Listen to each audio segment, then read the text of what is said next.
नमो नमः श्रीमात्रे नमः। ओम खं ब्रह्म। अद्य वयं भारतीय वैज्ञानिकाः इत्यस्य विषयस्य पञ्चमभागस्य विषये आलोचनां कुर्मः। एतस्य पञ्चमभागस्य विषयस्य नाम भवति वैज्ञानिकाः भारद्वाजाः। तर्हि आयान्तु विषयारम्भं कुर्मः। आयुर्वेद जगति अश्विनीकुमार धन्वन्तरिणौ देवपुरुषौ अवतारी पुरुषौ इति सर्वैः मन्यते। एताभ्यां दृष्ट्या भारद्वाजाः आद्याः आयुर्वेद पुरुषाः भवति। स आयुर्वेद चिकित्सा विज्ञानं विधिवत् अध्ययनं कृत्वा संसारे विद्यमानानां लोकानां कृते शिक्षाम् अददात्। पौराणिक कथानुसारं ज्ञायते यत् ब्रह्मा आदौ एव आयुर्वेदस्य ज्ञानं दक्ष प्रजापतिम् अददात्। दक्ष प्रजापतिः अश्विनीकुमारौ एव प्रायच्छत्। अश्विनीकुमारौ इन्द्रम् एव प्रायच्छताम्। इन्द्रः भारद्वाजम् आयुर्वेदस्य शिक्षाम् अददात्।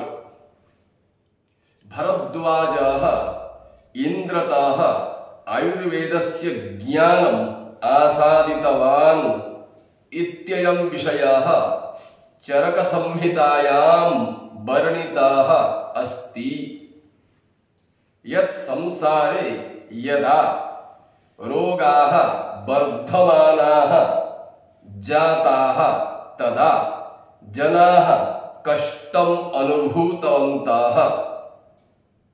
तदास्याः कठिनपरिस्थित्याः अथवा कठिनपरिस्थितेः मुक्त्यर्थं ऋषिमुनयः हिमालयपर्वतस्योपरि समवेताः अभूवन्।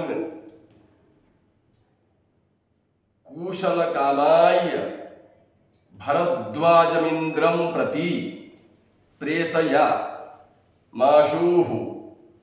नैकाः बाधाः सोढ्वा भारद्वाजः इन्द्रं प्रति अगमत्।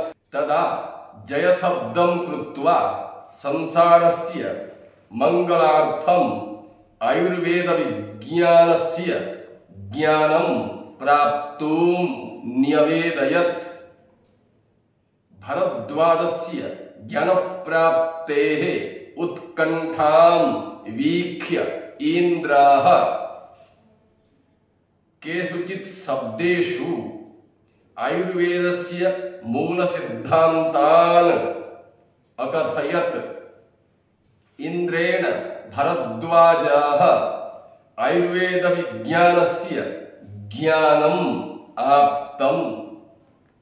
तदा पुनः आगत्य ऋषिमुनीनां कृते शिक्षां प्रायच्छत्।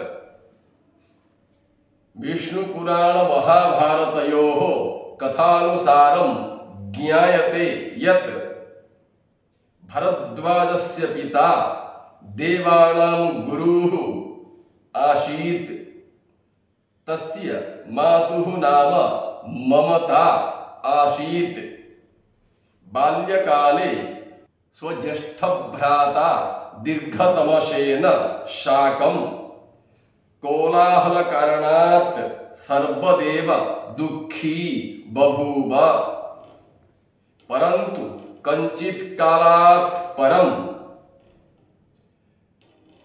पौरवनरेशः तमेव पुत्ररूपेण अंगीकृतवान्। पौरवराजस्य अन्ये पुत्राः आसन् किन्तु ते अयोग्याः अकर्माश्चासन्। कुशाग्रबुद्धिं शिक्षितपुत्रं भरद्वाजम् असाद्य पौरवराजः सन्तुष्टोऽभूत्। तस्य शिक्षार्थं सर्वाः व्यवस्थाः तेन कल्पिताः आसन्। प्रायशः इन्द्रादीन् शिक्षां प्राप्य भरद्वाजः आयुर्वेद विशारदाः अभवत्। तत्पश्चात् भरद्वाजः स्वायुर्वेद ज्ञानं समग्रे जगति व्यस्तारयत्। स्वस्य औषधीय विज्ञानस्य कारणात् भरद्वाजः सर्वदेव सुस्थो आसीत्। तथा पुरुषत्रयस्य नाम 300 वर्षाणि यावत् जीवति स्म। भरद्वाज द्वारा उक्तौषधीनाम् उपचारमद्यापि वैद्याः प्रयोगं कुर्वन्ति। अद्य एतावत् पर्यन्तं पंचम भागस्य विषये वयम् आलोचनां कृतवन्तः। श्वः षष्ठ भागस्य विषये आलोचनां करिष्यामः। अतः सर्वेभ्यः धन्यवादाः। नमो नमः।